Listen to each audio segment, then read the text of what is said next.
Welcome to the Level Up Artist Podcast. We're your hosts, Adriana M.A. and Jackie Sanders. We're two art professionals sharing for the advice and business lessons we have learned along our creative journeys. We talk to artists, leaders, and art professionals to demystify the creative process and discover new ways to succeed as a career-minded artist. If you find value in these conversations, please go ahead and subscribe. This will help other creatives like you find our podcast, and you'll be notified when we drop a new episode every Tuesday. On today's episode, we are super excited to welcome Peter Roux. Welcome, Peter. Thank you very much. Thank you both. It's a pleasure to be here. Of course, we are so excited to discuss many things in your creative journey, including your professional artist journey, tips for developing your unique style, as well as recording a bonus segment on income streams for artists for our podcast supporters at levelupartist.com.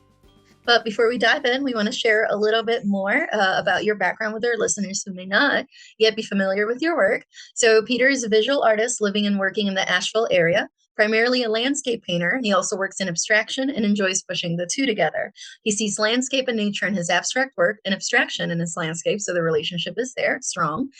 Peter has a studio at Riverview Station in the River Arts District area of Asheville with his gallery Sky and Ground Contemporary Art next door. He also teaches workshops and does selective one-on-one sessions. His work has been featured in publications such as New American Paintings and Studio Visit magazine. He is also represented by numerous galleries across the country with works included in many private and corporate collections, including Marriott Hotels and Four Seasons Hotels. And of course, that's a very formal introduction for our listeners. But Peter, how would you describe your work to someone who has never seen it before? I think probably the easiest or maybe shortest way to describe it is that, like you said, I'm a landscape painter, and I use the natural world as my subject. There's a whole series that I do that focuses on clouds. I've been working with them for a number of years, as well as other land masses and even water. But I think I'm really interested mostly in how we take spaces in and how we respond to them, as much as the spaces themselves. So I sort of see the landscape as a subject to begin, sort of jumping off of, to start to really explore what I'm interested in the content of the work. I work primarily in oils. I varies in sizes. I work on panel, I work on canvas. And I also do a fair amount of monotype work. I have a press and etching press, so I focus primarily on monotypes on the press. Do a lot of drawing, really love drawing, a lot of charcoal drawing in particular. As you mentioned before, I do tend to, in much of the work, particularly over the last 5 or 6 years, have kind of started pushing the language of abstraction and the language of landscape or representation together in various ways. It doesn't necessarily appear in all of the work, but it does fairly consistently in much of it. And we can talk about that more. But the form that tends to take is you might see work of mine that has a large sort of representational image in it, painted image, and then there might be sort of, I describe them kind of as disruptions coming in from the sides at different points that use more abstract mark making vocabulary. And pushing those two together, which can create both a lot of challenges and headaches and a lot of interesting relationships, has been a real focus.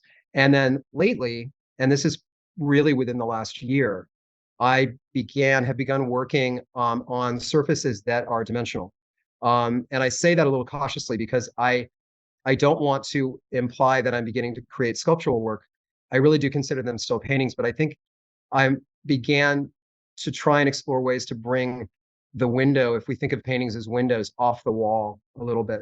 And that's sort of to take form in columns, vertical columns that hang on the wall that have a dimensionality to them, maybe 5 inches out, as well as actual cubes. Yeah, that all of this is, you can see on my website. And this has all been within the last 12 months or so. And that's been really kind of an extension of that idea of thinking about how we see and how we take imagery in. That's my elevator. That's a long elevator ride pitch, and that's going to be a really long elevator trip. It's a tall building that you're riding the elevator on, but all great things. I think it's kind of a testament as artists. We always have several series going on, and I love that idea of sculptural paintings. It's currently a theme I'm exploring in my work, and it really adds that's interesting to it. Yeah. If you had told me a few years ago I would be painting on cubes, I would have really looked at you with confusion. But I started doing it. I work with a panel maker to create these forms, and I've been really lucky because they love challenges and they love to try things out. And so it was at that point where I started saying, well, could you make a cube for me? I mean, imagine a painting panel, but instead of it being something that's hanging on the wall, you give me all six or whatever enclosed areas, and make it about the ones that I've been doing about 16 inches square. And they were really interested in doing it. They did a fantastic job. And it set up a lot of interesting challenges for me because I had to rethink how my relationship was to the piece I was creating. I don't know if Mhm. that's been your experience, but as soon as I began to move off of that wall, a whole new set of criteria kind of Mhm. set up. Mhm. And at Absolutely. first I remember looking at the cube going, what am I going to do with this? I mean, I had an image in my head, and then when faced with it, there were a lot of interesting dilemmas and situations that I had to think through. And then the process of actually creating the work from a technique and from a process standpoint Mhm. was interesting too, because the more I kept working on it, the less available space to handle it there was, Yeah. to the point where I was just kind of eliminating any area where I could touch it, until it had dried. And all of that stuff's still in play. I mean, I'm still thinking about all of that stuff as well. But it's been an interesting kind of shift. It's been an interesting outgrowth. Not all of the work that I'm doing is dimensional. It is just simply a subsection of what I sort of see as kind of a continual exploration. Um, Mhm. yeah. So Oh, that's perfect. Yeah, I'm glad you mentioned the cubes. Yeah, but Jackie and I have definitely been exploring like breaking out of the 2D and the 3D. But we'll talk more about a little bit more about that when we talk about the style. I'm sure. interested in jumping onto the time machine, so to speak, real quick, and ask you, when did you first become seriously interested in art as a potential career? Because obviously, as kids, most of us did creative stuff, but not everybody goes past that stage of thinking this is a fun hobby thing to do. The real job is XYZ. But for you, when did that first happen? I think for me, in some ways, I think I was a little bit lucky, in that I have a hard time remembering a time in which I didn't want to pursue art. But the lucky part for me was that I think that I was exposed relatively early on to the idea that existed. I don't know that I would have described understanding it as a career, but just understanding that artists existed. I remember when I was about 10 or 11 years old, I started kind of discovering the work of some artists that were both historically 20th century primarily, and people who are still working actively. People like Susan Rothenberg and Joan Mitchell and Helen Frankenthaler and Gerhard Richter. I don't know really where that happened. I had a really good art teacher in high school, and I know some of it came from him. But I also think that my mother was creative in her own ways, and while she wasn't necessarily a painter, she was really interested in art. So we went to museums, and I think that exposure, probably another way to put it is, no one ever told me I couldn't. And I know that that's not everyone's experience, Mm-hmm, mm-hmm. but it was mine. I think I spent time, I was always drawing as a little kid. I was a military kid early on, so we moved around a lot. Drawing was an inward kind of exploration that I could do, even if I was in a brand new place, things like that. So I don't ever remember not drawing. And then that turned into painting. And I think that I really began to think seriously about art as a career, probably in high school. I don't think I knew exactly what form it was going to take. And there was certainly a part of me that felt, okay, I think I know enough now to know that, or I've been told, if I want to be able to make a living in art, making art, commercial is the way to go.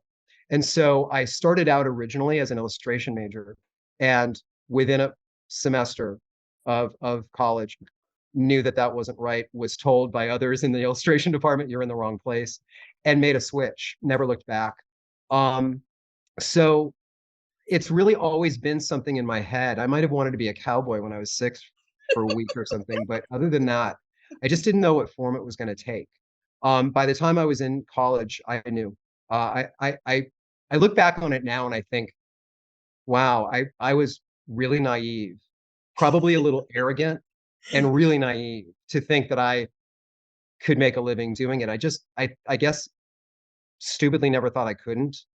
And then when I started doing it, became acutely aware of some real Mhm. challenges. But at the time, I was lucky I had that support. And I just kind of found a road and went down it. Yeah. And, I think that that it was a lot of people around me who gave me the support, showed me some possibilities, and then it was a lot of trial and error.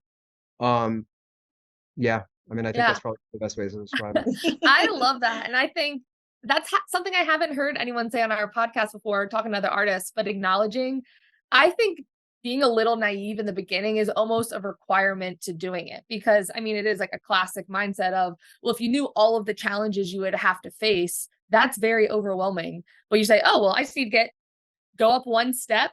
Okay, I figured that out, go up to the next step. And so it's that naive element of the creative journey that sometimes can be super powerful, which also makes it confusing, which is why we talk to other artists about what does this journey look like? Because no one really knows and there's no rules, which makes it great, but also confusing.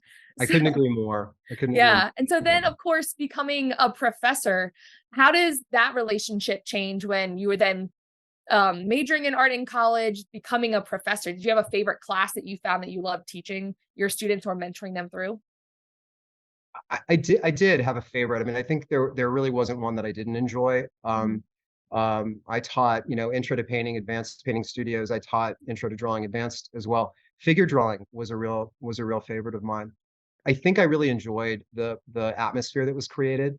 They were all studio classes, so they were all work being done in those Mhm. classes. Distinctly with figure drawing, with some exceptions based on different exercises we might be doing, we were often all focusing on one subject. So it was Mhm. variations of a single subject, that model or series of models there. We were, the media could be different. It could be different approaches, different exercises that focus on various things, but we were all using that same subject. And there was this kind of collective that began to occur and would occur with that I really liked and enjoyed. Mhm. What's interesting though is that what I found when I was teaching was that regardless of the subject of the class, regardless of what we were focusing on with painting and drawing, the common languages that I was talking about were through lines all the time. Because I think that I began to realize that what I was teaching and what I believe really good studio art teachers of any level do is they're really teaching and guiding ways of seeing and depths of seeing, as well as technique. Anything technique driven, process driven, all of that stuff obviously matters. But at the end of the day, that through line tends to be understanding how to see and how to take what you see, bring that in, have a response, and create through that response point. And that would be the case no matter what the subject. But figure drawing was a lot of fun. And I had some really great classes. They were good. My experience with teaching was always part-time. I was always an adjunct professor. I never did it full-time. My goal was never to do it full-time. I again, back to that sort of naive that we naivete that we were talking about. I think I felt like here's why I pursued this. I pursued this because I want to make art. Mhm. And that might sound naive, that might sound challenging, it might sound stupid to somebody's ears, but that was clearly where, my truth lied in terms of what I wanted to do. I was I was I began teaching kind of to put a foot in the door in case everything just collapsed and I Yeah. had to pursue something more full time. But I always tried to keep it, you know, as part time as I could, 2, 3 courses at the most per semester. That's all contract work. So, it can vary every semester. Um, and I did it until it became really kind of clear to me that my studio practice was getting to a point where I kind of had to make a decision, and I was thrilled to be faced with that challenge, but I Yes. had to, and so I chose to go, full time into the studio. Yeah, and that's definitely what I want to ask you about next is like about that transition from teaching at Lesley University College of Art and Design in Massachusetts. There we go, full name in case anybody's wondering. Going from that world of academia, which obviously, I definitely love hearing what you said too about having the foot in the door on the other side. A lot of the artists we talk to will take graphic design as their major, as that like backup plan, or art administration or art history or things like that. So for our listeners, like it's not uncommon. Like I went to business school. I didn't go to art school. I went to business administration and marketing, like that was my backup plan, so to speak. So it's not unheard of. But It sounds like you did really love teaching. Tell us about that transition from academia to full-time artist.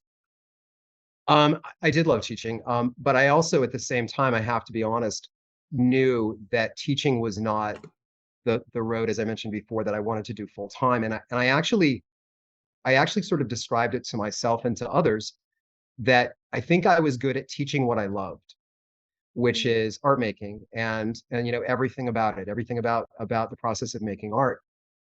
What I'm not sure that I would have described myself as is a really wonderful overall teacher. And what I mean by that is that I define really wonderful teachers as the ones who are so invested in everything about their students' success that extends well beyond subject, that kind of informs and defines how they approach things and what they do.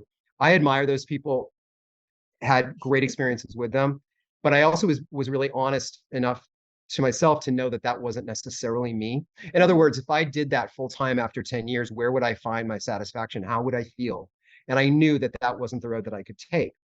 So I always tried as best as I could to not just balance my studio work and my studio practice with teaching, but to only take on as much teaching as I had to, which is never an easy metric to try and find, but I tried.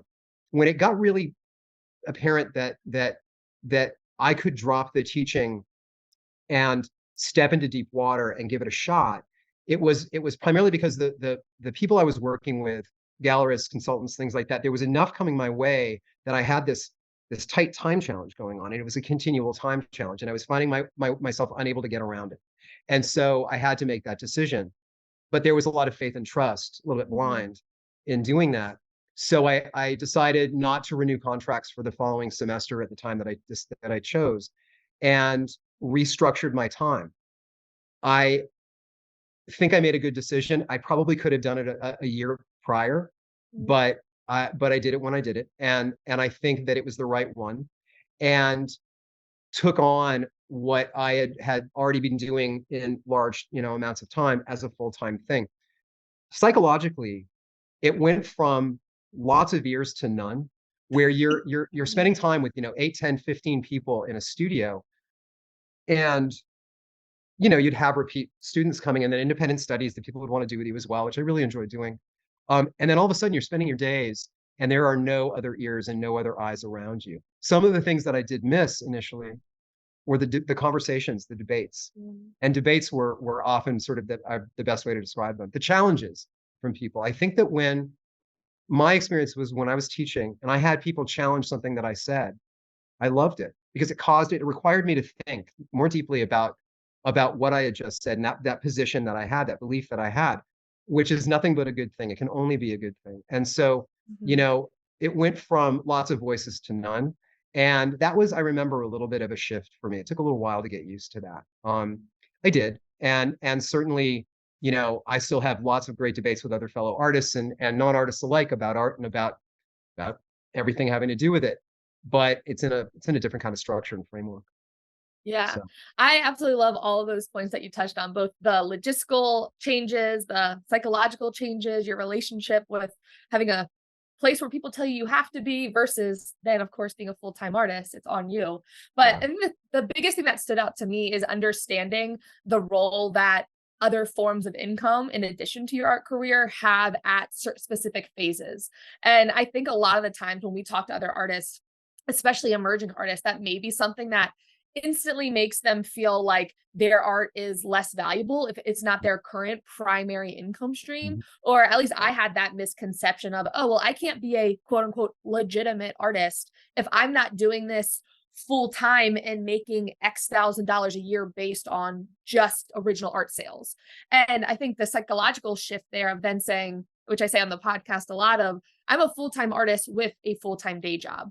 But being able to distinguish those things, saying I am a full-time artist and I am also a professor and also a mentor, and understanding where that energy is going, I think is so valuable. So I appreciate you sharing that too. And having that pivotal moment of acknowledging when the shift in energy needs to happen, because you're like, this is taking too much of my time from the art making, which ultimately knowing that's what you want to be spending your time doing, which I'm sure leaves you very, very busy, because in addition to doing your artwork, you create art for different galleries, exhibitions, managing your gallery, teaching workshops, mentoring.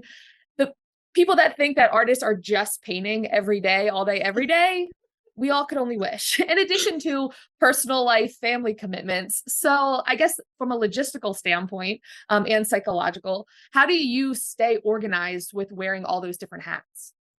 So your question suggests that I do stay organized, which I appreciate. I don't always feel that way, but I understand the spirit of what you're asking, and it's true.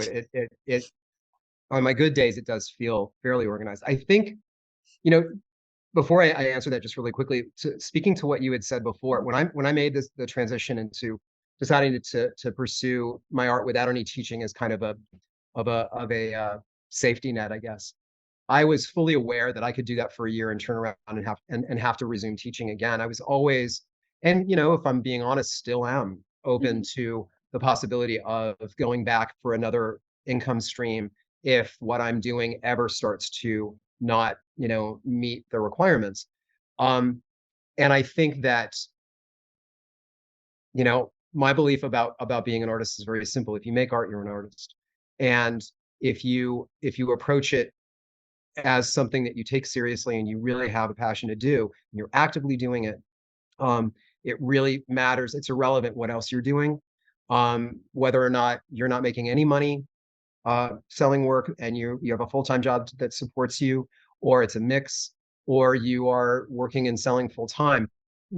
None of those scenarios is really any different in terms of being an artist. So I hear what you're saying, and I understand that that can be a hard definition sometimes for people to be able to come to.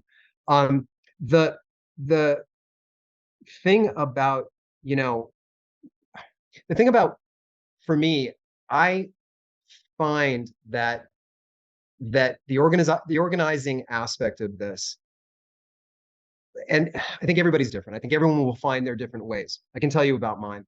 I see myself very much wearing two different hats. And those two different hats affect each other. They are related to each other like a Venn diagram. They blend over each other. And they're both very important in support of the other. One of them is the aspect of making work. The other one is everything else that comes in support of that, including marketing, getting work out, updating artist statements, just relationships with galleries, relationships with art consultants who are really private dealers, any relationships that you develop online, social media wise, or any other direct link out to people who are viewing your work and who want to experience your work, or trying to find them, all of those things. And studio organization, archiving, inventory, everything is sort of another hat. For me, I found that it's not so much that I can only wear one hat each day. If I come into the studio and I'm going to work, it's not that I can't spend half the day with the painter's hat on and then take that hat off and put the painter support hat on, but they are very distinct points. I typically will try and structure my day so that I'll come in and I'll know that I'm going to be working for X amount of time. And then if I do need to also either, bookend that with a couple of hours of, editing images or getting images out, or gallery relationships and calls and, hey, where's my check, or, whatever, that I can do that too. Mixing those two is a little bit harder for me. In other words, painting for 2 hours, taking a break for 20 minutes and going and doing something else for, that's administrative, takes my head out of a place that I really have spent time getting into that day. And it's a tough shift.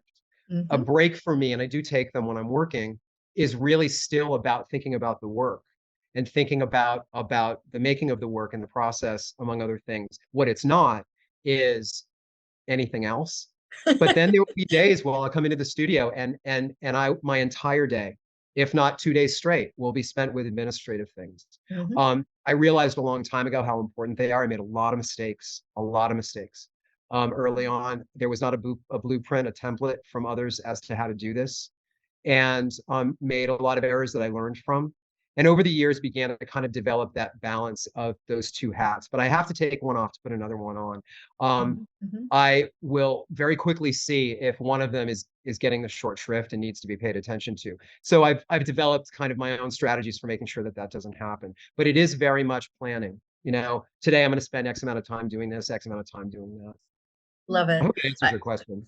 No, it does. Absolutely love it. Yeah, no, I learned this from another artist. He's coming on the podcast in a few weeks, where he was like, do the admin first in the morning, get it out of the way, and then reward yourself with painting time afterwards. So he's like, Yeah. I already did the emails and everything else. And anybody that emails you after you're painting, they can wait till the next day. It's not an emergency, Yeah. kind of situation. So I'm like, I really like that. If I can manage it. I mean, sometimes my brain's like, no, we're painting first. End of story. Like, we're not admin. We're already in the zone. Like, literally, I'll wake up and I'm already like, I don't know if this happens to you guys too. Like, I'm already painting in my brain. I am painting the next painting. I haven't even had breakfast or coffee. And I'm like, this color here, and then this shape goes here. And then, like, literally, I'm building it in my brain. And the thought of stopping that process, I already have to get in the car to get to the studio. So the thought of adding admin in between, I'm like, no, I refuse. I'll get the coffee. I'll go paint. I can reward my painting time later with admin, and then it usually doesn't happen which that's so funny to hear. I was saying like, oh, like do the admin first and you can like reward yourself with having like all of that creative time. I feel like I'm kind of the opposite in that if I don't paint first thing, like that is the peak prime energy, because once I get into checklist type A admin mode, it's not that I can't go back into the creative process, but that time to get into it is so much longer. So it's almost from a time efficiency standpoint. Like it's really easy for me to dive into almost like the internet admin world, but then as soon as it's the creative process, like that has to be first thing. So it's so fun to hear how other artists do it differently, and how that's a big part of being an artist, is learning what process works best for you. And I think the commonality in all of that is the idea that you're spending time devoting yourself to certain things. And everyone is different, and some artists may have a lot more ease with blending them. But part of what I have to do administratively is driven by things I can control, and sometimes what I can't. I work with a gallery out in the West Coast who is on a completely different time zone, and so we talk when it's going to be it's going to work for both of us, and that may not necessarily be at 8 o'clock in the morning here, so or 9 or whatever. And but I do think I hear what you're both saying, and I think that I'm very much the same way. I define those times. I also have something was told to me once in school that has always rung true to me, which is that if you're an artist, you're making art when you're not making art. You're thinking about it. You are processing visual information and your experiences in the world and gathering, and all of that stuff is, if I ever go on vacation or go out of town or travel or something for a week or two, and I'm not in my studio for a time, I'm never that far away from that process. So, I probably would say that can even come in a little bit when I'm doing administrative stuff too. It's kind of like I never get away from it completely, which sounds like it can be a blessing and a curse, right? I mean, it can sometimes be, oh, Peter, he's that guy who's so distracted when you're talking to him, and I certainly don't ever mean to be doing that, but my brain always feels like a little bit of it's over here thinking about the stuff, and I think I sort of made peace with that after a while, it's just, but my brain couldn't turn off of that, so even when I'm doing administrative stuff, I'm still thinking at some level, in some way, I'm contributing to the art making. It's strange, but that's the sort of way it feels for me. But like we were talking about earlier too, there's even elements that, like, if you having those challenging conversations or debates with students or coworkers, it makes you solidify your thoughts. So I find that with the admin, whether you're editing pictures, it's like, okay, what color is this really that I am looking at? Okay, I'm writing a newsletter. How am I really explaining this work and putting words to it? So I feel like a lot of that admin work is also solidifying those creative ideas in your studio. So it's not just being hyper present in the process, but then now the next level of how am I communicating this to the rest of the world? And that's a creative process in itself. Absolutely. They can still feed each other, which is thankfully good, because sometimes it's just hard to turn the art brain off, very hard. I am 100% that person where I'm like, yeah, well, I can watch a TV show, right? Like, I don't know, British crime mystery, whatever. They're great. They do make the art brain turn off, except I'll see this painting in the background of the lobby of something, and I'm 100% that person that pauses and takes the screenshot Yeah. And I'm like, who is this painting? Can I find out who made this painting? Are they on Instagram? You know? Oh, Yeah. anyways, but for the most part, for me at least, TV seems to help kind of pause it a little bit until I see something that triggers. But most everything else, if I'm reading a book, like I'm painting in my head, you know, I'm painting the scene, I'm painting the thing.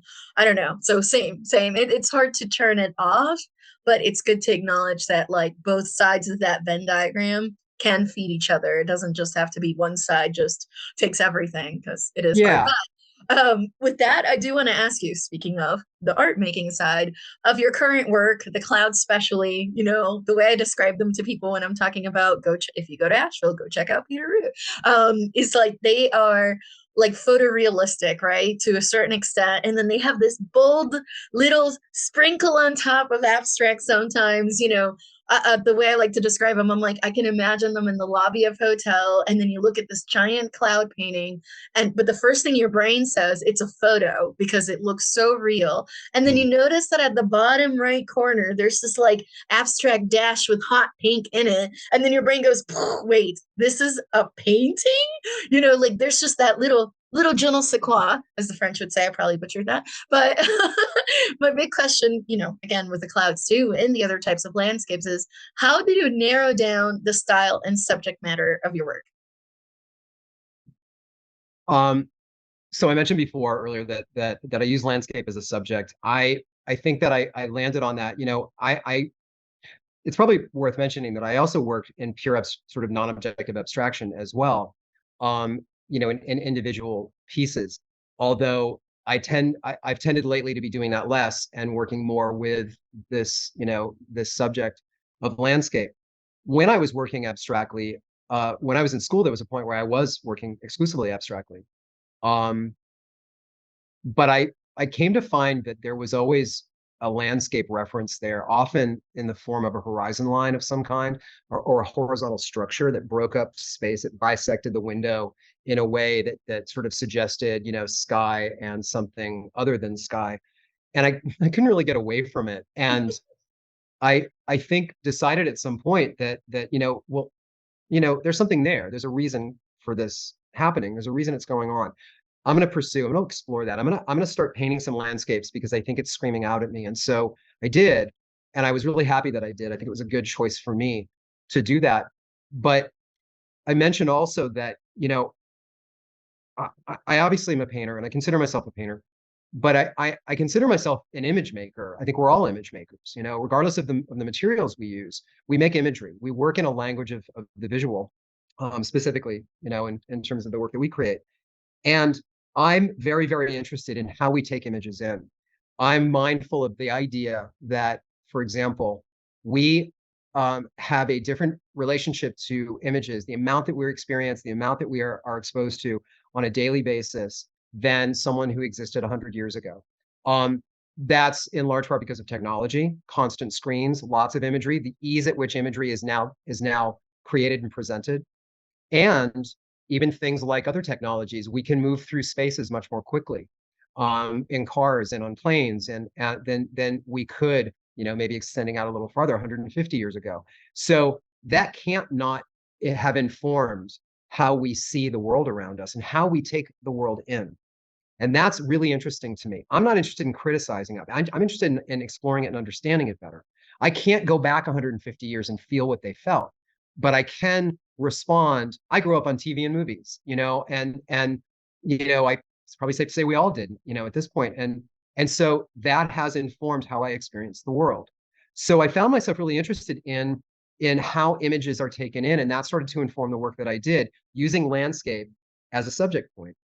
But at the same time, I was really interested in the idea of suspending disbelief. It's the idea, you know, that you know, you walk into a movie theater, you turn the lights go down, you projected light on a flat screen, you're watching it, you get involved in the narrative. It could be the worst movie in the world. You could be ready to walk out, but you know on some level that if you were to go up to that screen, put your hand on it, that it would be a flat surface and it's light.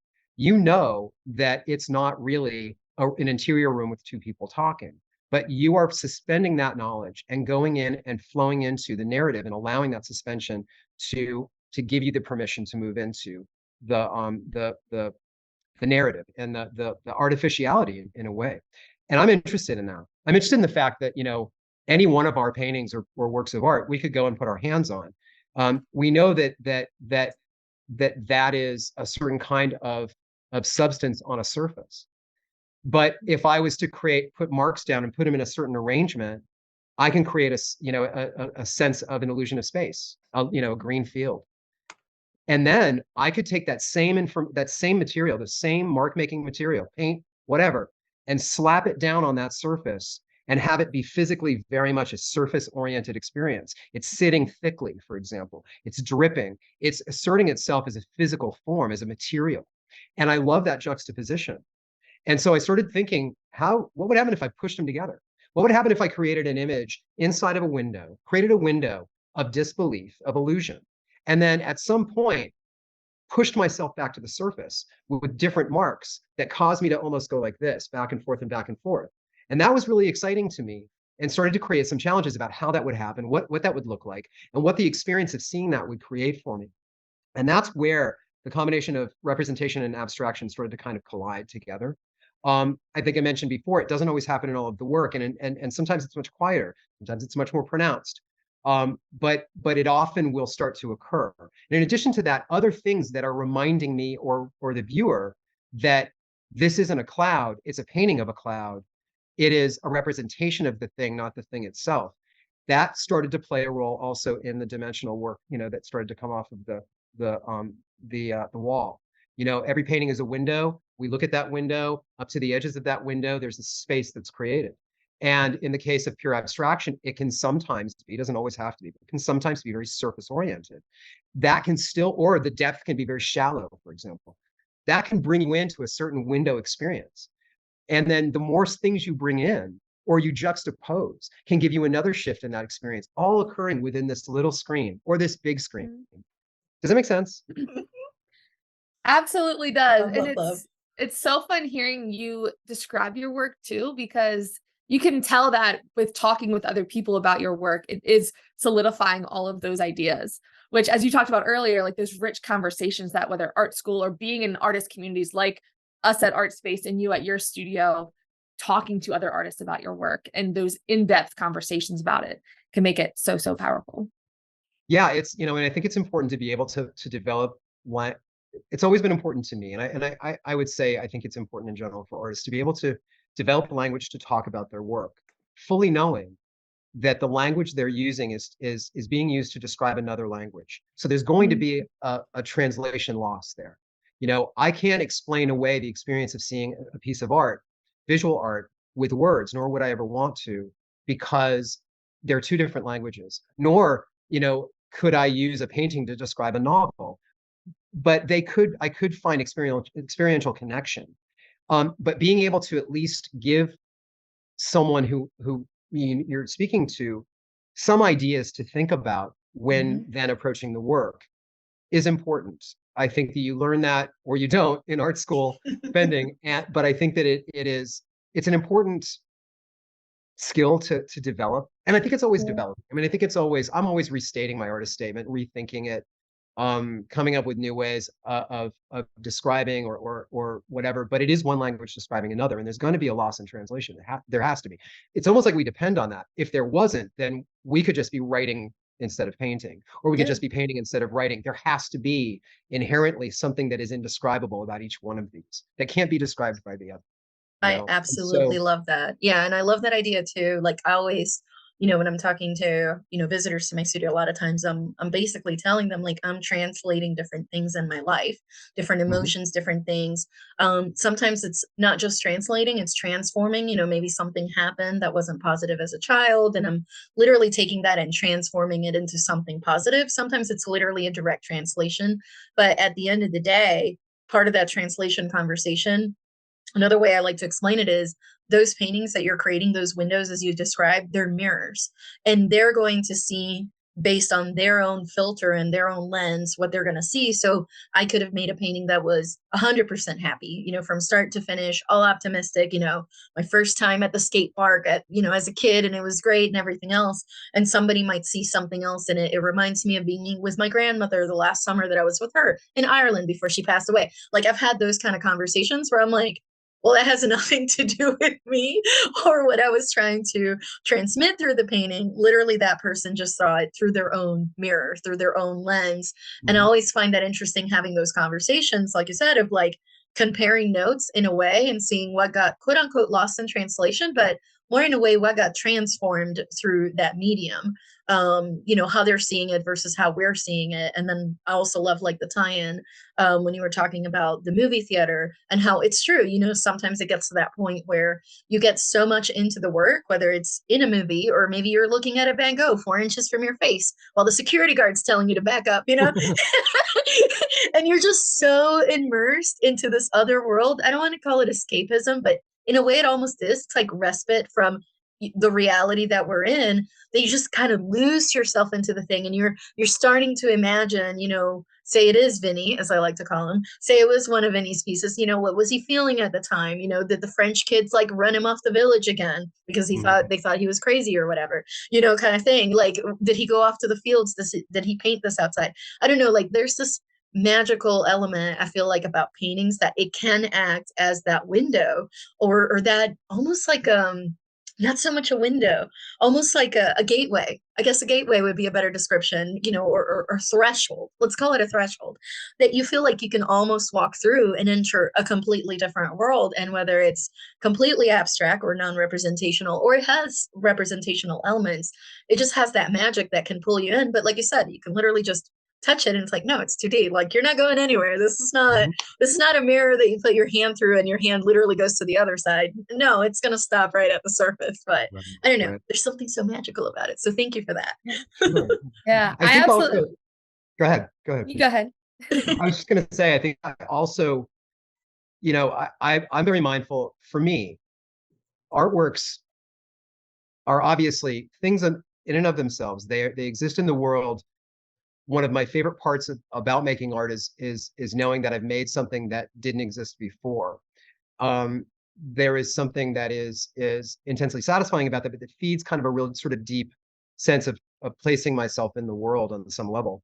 But I also am really mindful of the fact that I see artworks not as ends in and of themselves. I see them as triggers for experiences and triggers for response. It's the starting place. And I tend to see work that way. What that experience is for each individual will vary, of course, and is very, very personal to them. But I almost see them as kind of the places to get you to get something, to have that experience. It's the starting point. And that indeed, I think, not to get too sort of philosophical about it, but, and this is not an original thought to me by any stretch, that the viewers complete the work. Mm-hmm. When you experience the work that you're looking at, that is the power of the work itself. And so without it, that work is not, sort of giving its full sort of existence. And I believe that really strongly. And I think that that those things hold art works in a very sort of unique place in the world. That I hesitate to call it a function. They exist with this sort of thing that I don't know that I could ascribe to anything else fully. And that's, for me, been, without being able to ever give words all the time in the past, that's always been kind of a drive for me, for sure. That sounds like a tangent. I think I went on a very productive tangent, though. And Yeah, I absolutely love that, because oftentimes as artists, yes, the paintings are the start of those conversations, especially as artists like ourselves with studios that people can come and visit.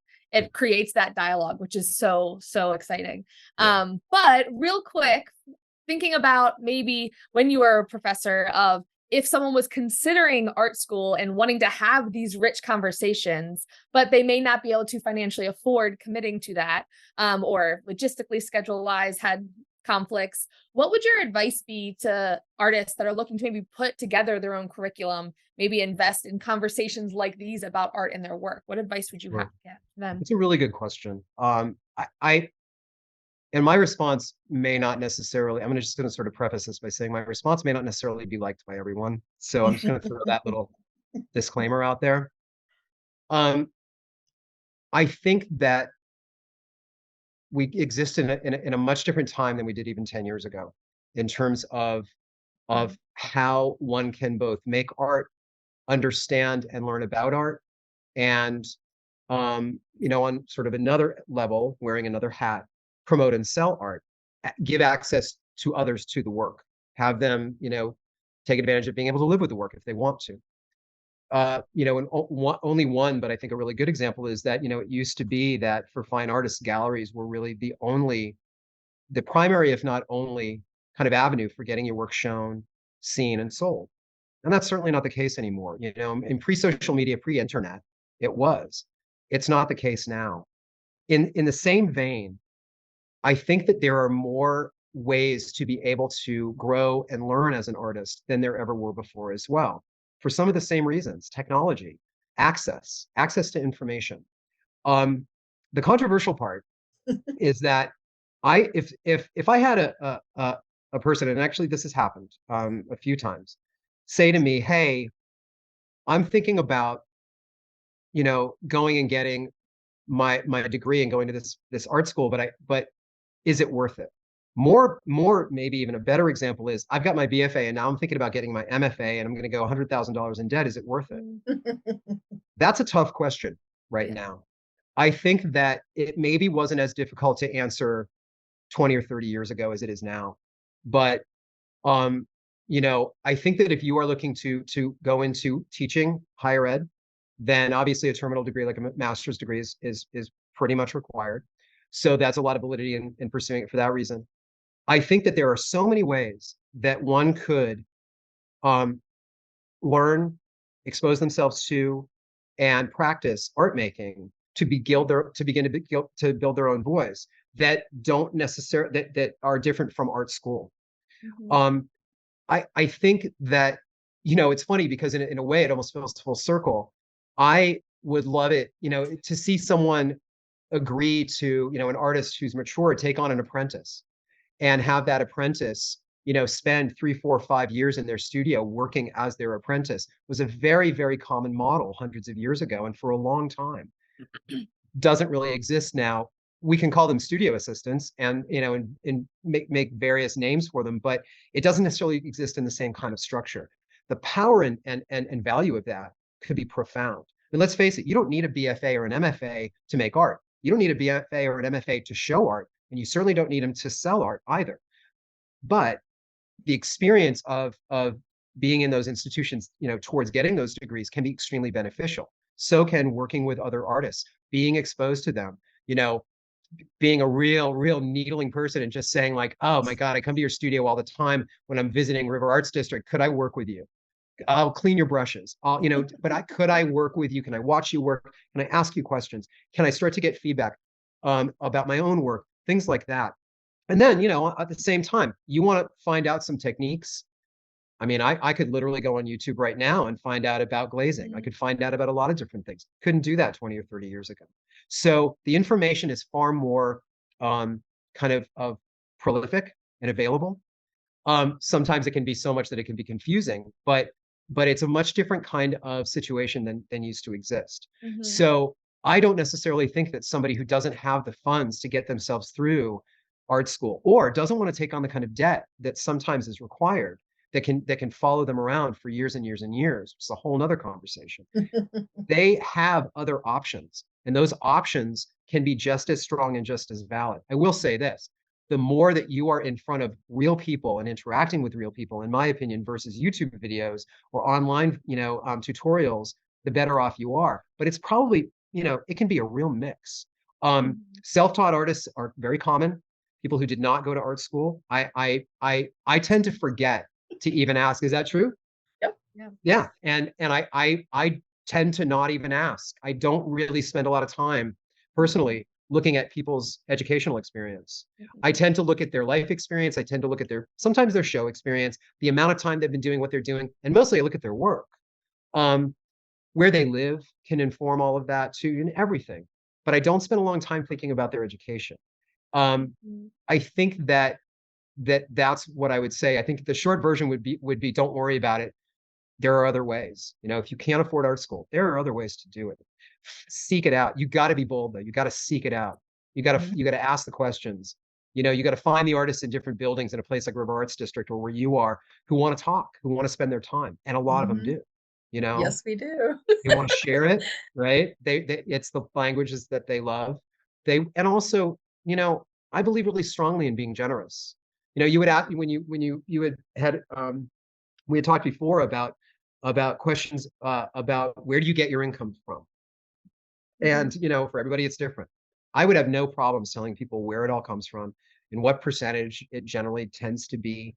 The challenges that occur with working with others, the joys, my own screw ups, of which there have been tons from a technique standpoint, from a marketing standpoint. I mean, any viewpoint you want to, or any topic, any area, I've screwed up, and I'd be happy to share those because, I would either want to find out that I'm not alone, or, especially now, be able to give that to somebody so that maybe it would help them.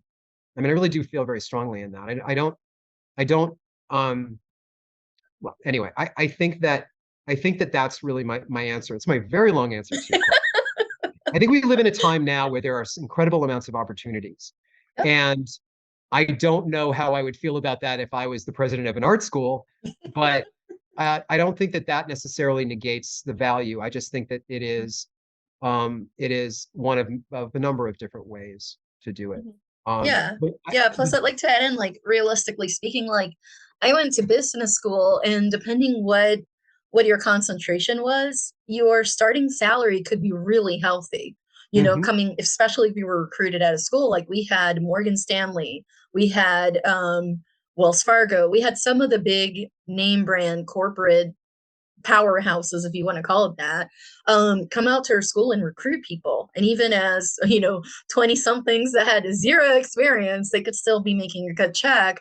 And art doesn't work that way. So the expectation of being $50,000-$100,000 in debt, when now you got to sell your own stuff at the art market that also sells mugs, candles, and who knows what else. there's a little bit of a disparity, which is why it makes sense. And we were mentioning earlier that a lot of students will also do graphic design, which has a potentially a higher starting paycheck than going off on your own. So I like that you mentioned that. Yes, it was long, but it was a very solid and healthy answer of like, yes, there's different avenues, and you even explored some I hadn't even thought about. So that was great. In terms of like, yeah, you can make it on your own. And I especially like the point of you saying, seek out people, actual working artists, because I think that also makes a big difference. What we see online a lot of times can be like, oh, this person's like an overnight 10-year success, right? And they're the guru or this thing or that. And it's like, well, not necessarily. Also, like, they could have pre-recorded this like 2 years ago, and they're not even there to give you the support that you need in order to like funnel it down. So for me, it was like really important in building my own art education. Like, yes, I've done art classes since I was a kid. Like, I've always done art, just not in the academic, 4-year degree sense. But for me, it was really important once I was like, okay, I got to put on the hat of like, could I do this for a living? That's when, yes, as you mentioned, I actually went to the River Arts District in Asheville, told my husband, wait in the car with our dogs. I'll be back in an hour. 4 hours later. Essentially, I literally went, and it wasn't on the second Saturday either. So there weren't that many artists there, which honestly, that was a good thing. It would have been too overwhelming. And I literally went studio by studio. And if I resonated with the art in any way, shape, or form, even if the art had nothing to do with mine, but if there was something there, there's that seed of an idea of only take advice from artists whose work you admire. Same thing, only take criticism from artists you admire. If it's somebody that you're like, you would dismiss their work, dismiss their criticism too, please, thank you. Moving on. But essentially, it was like that idea of like visiting around and then having that in-person interaction. And then, obviously we struck a conversation. And then months later, I reached out and I was like, I have more questions. Mentor me, please. But it made a huge difference to not just make it a oh, I follow you on Instagram and I, join your lives, or maybe I watched a tutorial. I know you've done classes through galleries before and things like that, on Zoom and whatever. But that's a heck of a lot different than like, okay, can we talk one on one, get down to brass tacks? This is what I'm stuck on, like, and you're ahead of me career wise, and you can probably see this from a bird's eye view a little bit clearer than I can, and there's so, not just yourself, of course, but there are just so many artists that like all you have to do is ask. I mean, don't demand it of them because they don't owe you anything. At least try to build somewhat of a relationship, and or pay them, please. At least buy them a sandwich, please. But it's like that idea of like, yeah, I love that you mentioned that. So thank you. Of yeah, attempt to make that connection. Most of us are willing to talk and share. Not everybody will say dollars and cents of what they make, but they're definitely willing to share at least some information. I think it's really Absolutely. important. Yeah, I think it's Mhm. really important to be able to be as generous as possible. I've met artists who are very generous with information. I've met others who are less so, and I think that we have the opportunity to be able to share this stuff with each other. And I think I can't think of reasons not to. And so in this very strange way of making a living, art making isn't strange. Making a living at art making can feel strange. We all, can sometimes, really benefit from each other's experience because we don't typically work in teams. We're working very sort of solitary. And there's great joy in that, but I think there's also great challenge too. Yeah. Absolutely. And I think that's one thing as someone who did go to art school and was very fortunate enough to get that education. I love, I mean, you even mentioned it earlier, the value of both as a professor, but even as a student, the most powerful conversations and skills that I learned were through realistically independent studies that I had with professors, which is essentially you go to the professor, say, hey, this is something I'm interested in learning about. And you kind of make your own curriculum for the class of these are my goals. This is what I want to learn. So whether it was exhibition design or one of my mentors who will also be on the podcast coming up shortly, learning how to like get technically trained on a CO2 laser. And then I was helping him physically produce his work as he was shipping it internationally all over the world. Like that is the type of experience that, yes, was facilitated by academia. But to your point, that was over 10 years ago now. Instagram did not exist when I was looking at colleges. And Yeah. so I don't, again, we can't say what decisions we would have made in different positions. But even if people are looking at art schools, I think that was a common piece of advice I got, and I'm sure stays clear today even more so, is so much of the value I got out of it was leveraging those relationships and resources that you are very generously paying for and making sure that you're using them to the fullest of, okay, what art organizations can you join? What student run art galleries can you take leadership positions in, internships, mentorships? Because it's all the outside of class experiences that I found the most value, which to your point, they don't require, that's not what you're paying for technically, but it kind of is. Like those are the skills that are then transferable outside of school of constantly looking for new opportunities. How can I do this better? How can I learn about this? And then today's world with technology, it's even more so easier to do that or more accessible in a way. I absolutely agree. And and in no way do I mean to suggest any kind of knocking of art schools, either, bachelor's or advanced degrees, graduate study. I think they can be really powerful and really strong. There's some really great Mhm. programs, people to work with. It's just about what do you do? Like, to speak to your actual original question, what do you do if you don't have those resources? Mhm. I think that it is problematic these days, the amount of debt that can be taken on that can Mhm. just chase you your entire life. Now, it's one thing if you are taking on, advanced studies and graduate studies with the eye towards some sort of degree that will, as you mentioned before earlier, put you into, an entry level kind of situation. That's not what we're talking about with art and art making and being an artist. And so it worries me sometimes the amount of debt that sometimes artists are taking on to get, degrees if the resources are hard for them to find to be able to address that payback, to pay them all back. It's a tough thing. Mhm. Um, I Yeah. think that, my experiences in school, ultimately looking back, really where I found the most sort of powerful experiences were with the people that I worked with, the people that I interacted with, the professors and instructors, some of my peers, visiting artists, things like that. and, you know, and to some degree, facility access too, um, more than any specific, you know, class, coursework, subject. Those things are what I remember, and those things are what I think were most valuable. So yeah, thinking about different ways that you can find that is absolutely possible. Mhm. Yeah. Love it. Love it. Love it. Yes. All right. For those that are on the fence, here's some hope for you. Yeah, yeah, absolutely. Absolutely. Now, moving on to, fast forward to today. Mhm. I know we talked on it a little bit earlier regarding, how you balance your time, but what I'm curious about is, okay, so you have your time block, let's call it that, where you do the work, right? You have demands from galleries or upcoming exhibitions. There's the art work part of it, but then there's also like the time to innovate where you're like, I'm going to further my style and things like that. How do you balance those two? Because I found, at least in my experience, to just give a quick example, it's like I can have, if I just go full blown exploration style, it can almost be impossible to stop. Versus if I am doing commissions or preparing for a mural or something for a client, like those two are two different worlds, even though they're both art making and they're a lot more fulfilling to me anyways than the admin side of things. It's still the work side versus the play side. So Mhm. how on your end do you balance, how do you give time to the two? Do you have like a designated, on Fridays we're not doing work, we're doing art play? I don't Yeah. know. How do you handle that? It's a really great question, um, and a pretty loaded one in a lot of ways. I think, you know, I think that it can be, depending on how I approach it, it has historically been something that could be very confusing for me in the past.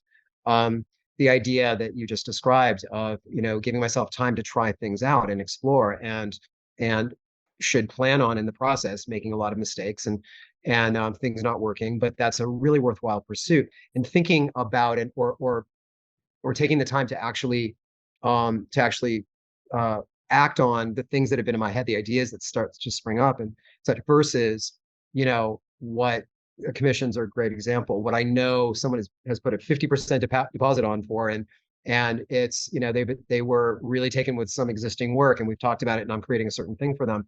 Um, or, you know, I've got to get a body of work to a gallery that is waiting, you know, for inventory or for show. Um, I I think, well, it's funny. I'm hesitating only because I don't know that I have an easy answer for it for me.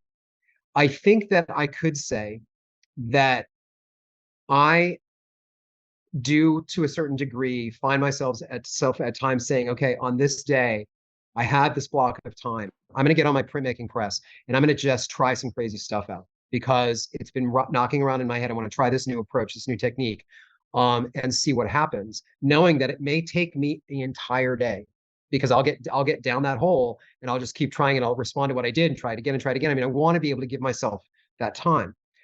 That's a practical decision, right? It's a practical planning thing. Like, it's going to happen on Wednesday. I'm going to do it, and I plan that out because I know on Wednesday I can, because I know I'll still, like, I'm not going to, nothing else going to be threatened if I do that, and I recognize the value of it too, and it is really, really important.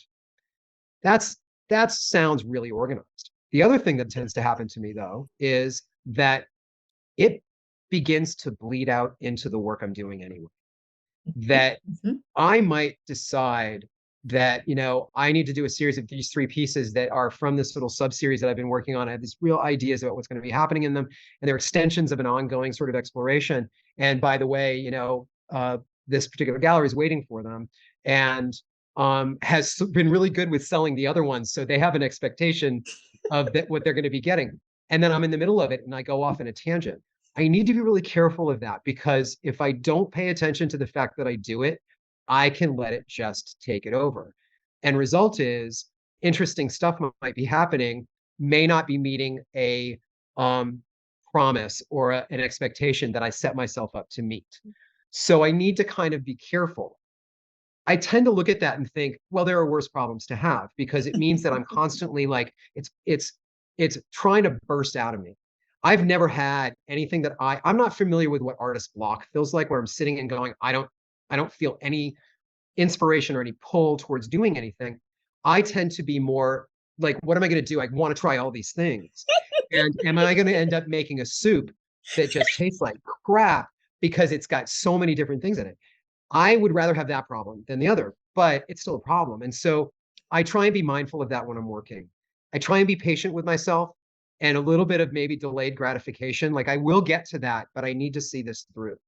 One of my biggest weaknesses is the last, defined quarter or so of time working on a piece. I want to start the next three. And so keeping myself focused to get that through to the end point where I feel like, okay, this is resolved. I have to really kind of push myself towards. That's my thing. It may not be everybody's. It just happens to be mine, but it's a thing. I mean, it's real. So I try to. It requires a little bit of like, shut up, Peter. You got to stop and you got to finish this. And over time, I think it's gotten a little bit easier once that I've been doing that. Kind of trying to do that. But it is a thing, and I do think that those defined times to allow yourself to do it for me are I don't think that I wouldn't ever be able to not do it. I would start to get very anxious if I didn't. So I just try and blend that in. Um, Yeah. and sometimes for me, that will also take the form of a different medium, pushing myself away from the medium I've been working with for the last week. I'm going to do some drawing now. I'm going to do some monotypes now. I'm going to do image transfer of some kind or something like that. But it really can vary. Yeah. Yeah. I do the best I can. That's my short answer. I just do the best I No, can. no, no, no. This is the perfect answer because it's like, honestly, like, okay, this would be another 3 hour conversation. So we are Uh-huh. not going down this rabbit hole. So I'm Yeah. just going to say what the opening of the rabbit hole, like what it would lead into, but we're not diving in. It's like this is how I ended up with ceramics and sculpture.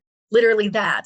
It was like, oh, this is just an exploration. And then before I knew it, it was like at least 6 months hardcore, hardly painting anything because it was all like sculpture, sculpture, sculpture. And Yeah. it's like, but then it comes back and then it just like feeds the rest of the work and then it's just like I don't know, it's almost like being careful, and I'm glad you mentioned it. It's like almost careful's not the word necessarily, being conscious of when it's a distraction versus when it's an expansion of your body of work. And it's like it can be both or it can be neither, like it's just kind of dancing with the two. But also whenever somebody does tell us that they are creatively blocked, those things that you just mentioned is actually what we suggest to them. Like, go Yeah. get out a pencil and start sketching. Like, use that as your warm up because sometimes it's that other media that will trigger ideas and bring you back to the body of work that you got stuck on.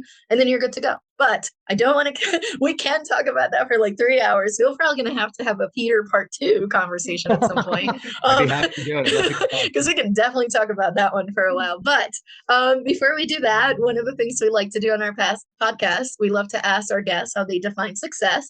But first, we want to get in a quick word from our sponsors. This episode is brought to you by our Level Up Artists podcast supporters. If you have gotten value out of listening to our podcast, please consider becoming a supporter for $4 a month. This podcast is our way of sharing it forward, and we get so much value out of these conversations ourselves, but producing a podcast isn't free. We have personally invested in podcast equipment and video editing software, as well as dedicate our time to produce, edit, and distribute a new episode every week. By becoming a podcast supporter, you will help us keep the podcast running smoothly and get access to amazing off-the-record conversations with seasoned artists, authors, art collectors, gallery and museum professionals, as well as industry leaders. These conversations offer even more valuable advice for artists at various stages of their career. You also get access to our artist community platform and our gratitude for keeping the podcast going. Head on over to levelupartisthub.com to sign up and become a podcast supporter today. Well, welcome back, everybody. So one of the questions we love to ask our guests is, how do you define success as an artist or art professional? How do I define success? I think that my definition, my answer to that question has probably evolved slightly over the years of doing this. But I think that I define success as an artist really in being able to have the time and the space to structure things so that I have the time and the space so that I can make the work that I feel really kind of compelled to make. So that I used to describe it as making artwork calms me down.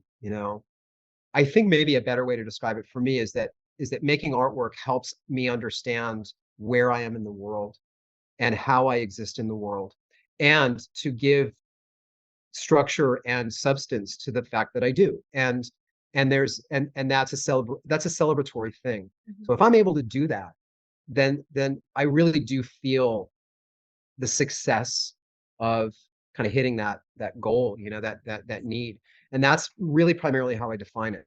Having said that, I also am aware of the fact that because I do this for a living and because I do it full time, there are a lot of other measures that I can think of that are much more practical, financial ones, for example, show histories, obviously sale histories, being able to interact directly with people in terms of doing commissions and selling work directly versus, working with an intermediary like a gallerist.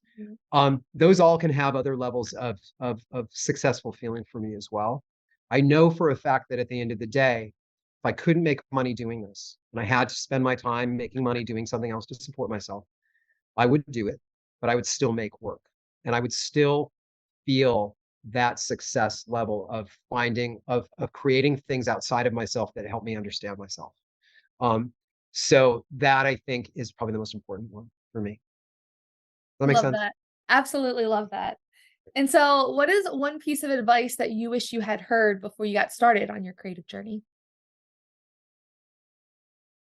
I'm going to give you two really quick ones.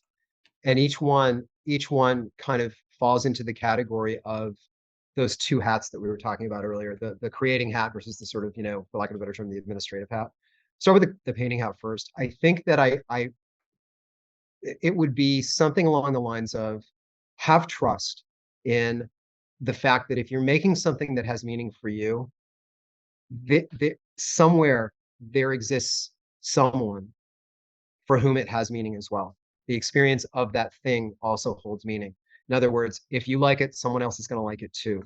How many of those others can vary, but there's value in that, because I think that had I thought about that more acutely when I was younger as an artist, it would have helped me feel the confidence with which making this stuff requires. The trust. Art making is very much rooted in trust. You have to trust that it's a valid thing to do. And you have to trust that the thing you create has validity in and of itself to be there. It's worthwhile. And so that was really sort of the metric for it. It's like if I feel strongly about it, I know someone else does too. Finding them can be a challenge, but they exist. The other thing would be the practical side, which is I think that as an artist who is selling on whatever level you might be, you are not employed by someone, you are self-employed. And as someone with experience in business, I know this has to ring true for, and the level of understanding on this rings probably deep. You need to be able to understand yourself that way. Not just in the administrative things, like everything from, from inventory to, taxes. I mean, all these different aspects. I'm talking also about the fact that there are things that you're going to need to do because no one else is going to.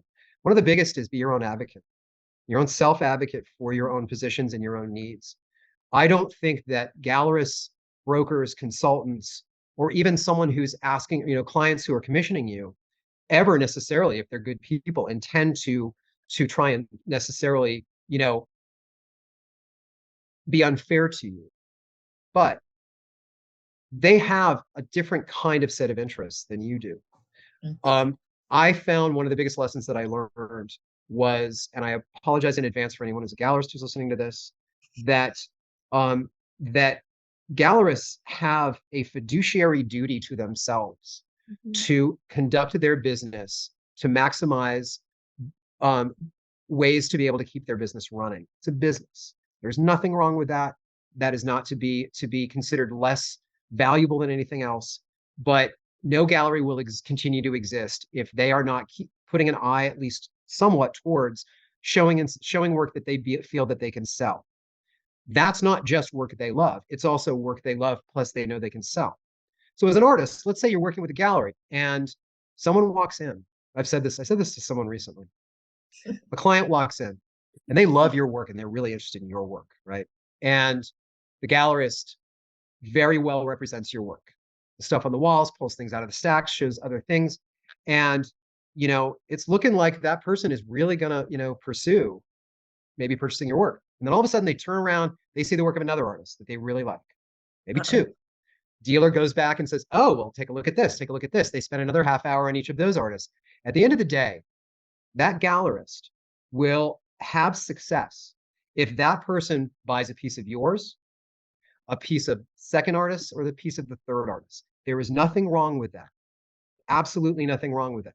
That gallerist will be successful in their day. They will be bringing in the resources so they can continue what they're doing. But what they're not going to be doing is necessarily just thinking about you and your own work. You have to be aware of that. You have to be aware that you are the one who has to think about you and your own work. That doesn't mean you're in competition. It doesn't mean that you can't trust gallerists. It doesn't mean that that the people you work with can't be devoted to you and work towards your interests as well. Again, Venn diagram, the ones that fold together. But at the end of the day, you need to be bold enough to be able to say, this is not going to work for me. Because if you don't, they may not. I've had consultants who have asked very unrealistic and somewhat ridiculous things of me in the past. Hey, can you hold two pieces for me for a month? No, no, because that means that I'm not going to show them to anybody else and wait until your one client gets it where you get a chance to present them to them. No, I can't do that. And I think it's unreasonable to ask, right? I'll hold them for a few days, things like that. Like those things, an artist can feel like, oh shit, what do I do? Maybe I should say yes to that. But because what would anybody else do? Am I being dumb by saying no? You got to learn to be able to say no, but not just the act of saying no. You got to say no if it is going to be in your best interests. Does that make sense? I think that it's kind of just speaking to the fact that you are a business owner. And as such, you are not going to have a lot of other advocates because you don't have this large staff, and it's something that I learned. Absolutely. I said yes to a lot of things I shouldn't have said yes to.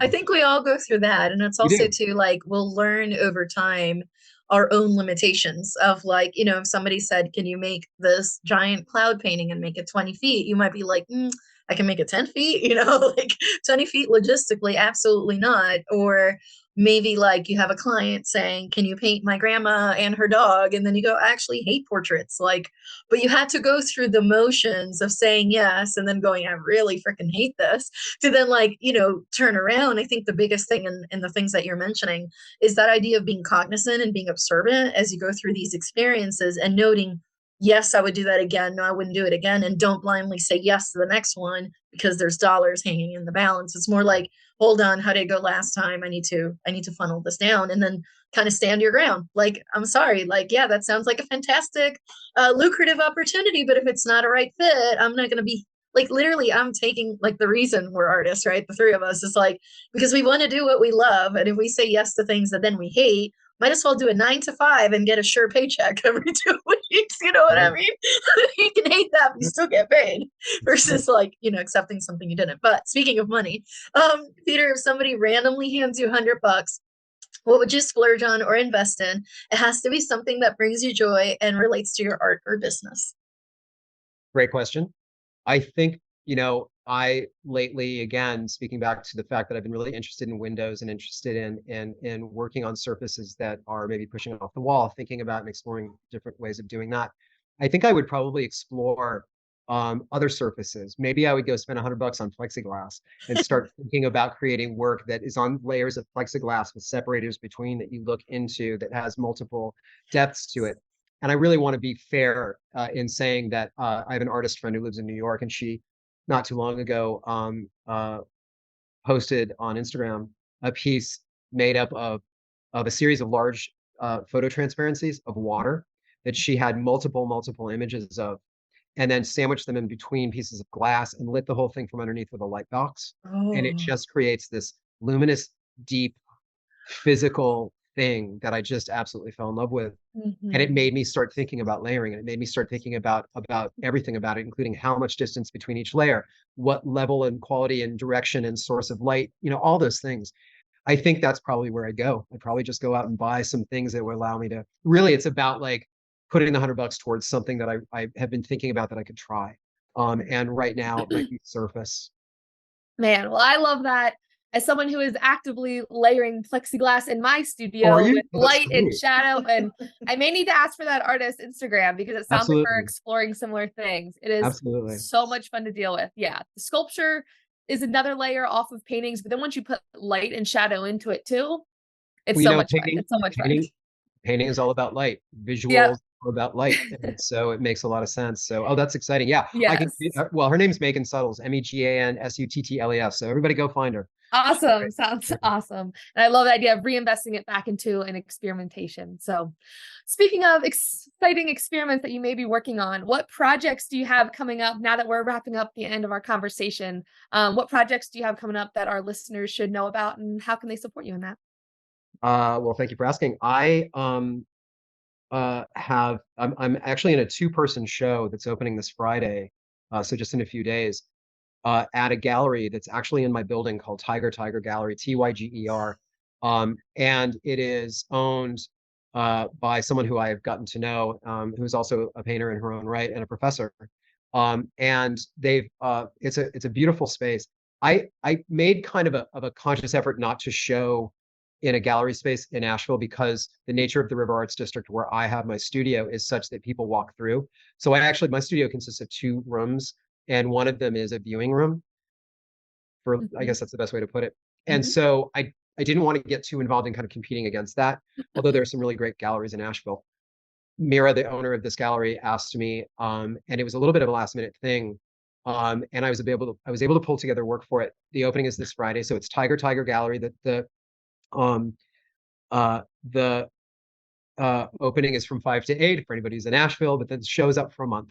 They have a presence on website. They have a presence on social media as well. I'm in an invitational show at Robert Lang Studios in Charleston, South Carolina, gallery there that has put together a show of they told me about 30 artists, a lot. So it's only 1 or 2 pieces per artist, and the theme is clouds. And it's one subject that I work with. So I just sent 2 pieces down. One of them is a dimensional column piece for that show that opens the following Friday. And I think it's up for about a month, but it's also available to see online, Robert Lang, Lange Studios. My website is, yeah, that's going to be fun. My website is always up. It's Peter Roux. It's PeterRoux artist, ARTIST.com. I try and post most of the new work there, try and keep it up to date. I tend to use social media. I use Instagram mostly. Perfect. Started using Threads because it's connected now, but Instagram is really where I focus, and have for quite a while. Things that I post will often cross-post onto Facebook, but I'm not on Facebook very much. It's really mostly Instagram. So I really, it's a great platform for me to post a lot of new work, even before it goes up on the site. Absolutely. And yeah, next year sometime I'm going to have a show in Australia, but I don't know when. That's still to be determined. It's going to go in a crate, isn't it? Probably. It's going to inform the size of the work too. Yeah, yeah. You know, shipping that way is not cheap. It's a great gallery and I love them, but it is almost prohibitive to work with them. So I constantly am like, oh, this is the best idea, but I love working with on paper. Honestly, and luckily they're on stretch canvas. They're willing to restretch. So I awesome. roll. Yeah, it'll save a lot of money that way. I mean, I don't think I could afford it otherwise. Yeah. I'm not gonna crate ship things out to us. Sorry, it's not gonna happen. Too far. Unless they pay for it, it ain't happening. Yeah, they're not going to do that either. Well, there you go. Well, Peter, this has been awesome. We're definitely going to link all that information, including your socials, in the show notes. Would you mind staying with us a few extra minutes so we can discuss Income Stream for Artists on the bonus segment of our podcast for our podcast supporters? Absolutely. Yes. And thank you both very much. I really am honored that you asked for me to be on here. This was a great conversation and I really, really enjoyed it. And we're honored you said yes. So thank you so much for coming on. For our listeners, if you want to stay in contact with us in between episodes, share your feedback, or perhaps you have a question you would like for us to answer on the podcast, you can reach us through social media. I'm at May Art across all platforms. And I'm at J Sanders Studio across all platforms. And if you want to follow the podcast, we are at Level Up Artist on Instagram. You can also visit levelupartisthub.com to hear the rest of this conversation and become one of our podcast supporters. Yeah, and if you become a supporter, you'll get access to amazing off-the-record conversations with our guests, the artist community platform that we have created, and you'll help keep the podcast going. Thank you so much for listening. We'll talk to you next week.